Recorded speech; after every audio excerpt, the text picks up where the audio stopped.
Prisco and not Brady. Yeah. It's Danny Kanell coming in and showing everybody up wearing a tie.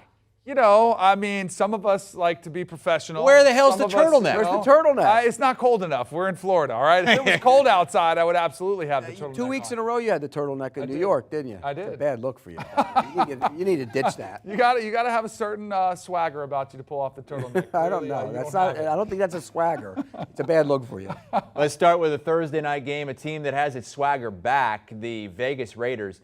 But still, 2 games out of the playoff race. They're 5-7. It's hard to start 2-7 and make your way back into the playoff race, but the Raiders are on their way with another very winnable game here, Danny. Yeah, and this just comes to me like, how much are you buying into this Raiders turnaround? Clearly, I don't think the Rams are going to win this game by any chance, but I still think they're going to get their best effort. And one of the reasons I had them in this game with the 6 points is it's in prime time, and you get that stage. I do think you'll get the best out of a team. It feels like they've really thrown in the towel in the season. So last-ditch effort, primetime game for the Rams. Raiders not fully bought in on this, hey, they're going to turn it around, make this playoff push at the second half of the season. To me, spells a game that'll be a little bit closer, that the Rams will be able to keep it within that 6. So I'll say the best effort from the Rams is enough to cover. I took the Rams last week against Seattle, so I hit on that one. I'm not going to take them again. I just think the mismatch will be the Raiders' pass rush against that Rams offensive line, and I think that leads to short fields, turnovers.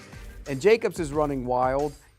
Devontae Adams is being Devontae Adams again, and the quarterback stopped crying. Ever since he stopped crying, they've been winning games. So I'm going to take the Raiders minus the points here. I don't love this game, but if I had to pick it, I'm going to take it. Or you could look at it the other way, Pete, and say that when he started crying, they started winning games. He stopped crying. He stopped crying. No, but that sparked him is what he said. Yes, it's no, the it didn't. crying that started the streak of 3 straight. I just That hope they don't. passion. I That just was fire hope in they. the belly. I just hope they don't lose on a Thursday night and he cries in front of everybody. We don't want to do that. It's the pass rush, as we saw, though, too, has been Crosby's very much improved. Crosby's been phenomenal. I mean, and I think that's going to be a major problem for the Rams in this game. They've had 9 different starting offensive lines, the Rams, and they don't protect the quarterback. It's going to be a problem. Still, very much an uphill battle for the Raiders to make the postseason. They're 6-1 at Caesars Sportsbook to make the postseason, and Sportsline giving them just about a 5% chance to make it. They still have to continue this winning streak on against teams like the Rams. These guys, though, are split with the Raiders giving 6 at SoFi Stadium in L.A. Do you want a sports network that delivers everything that matters about the game? The highlights, the picks, the instant analysis, no yelling, no fake debates, no politics.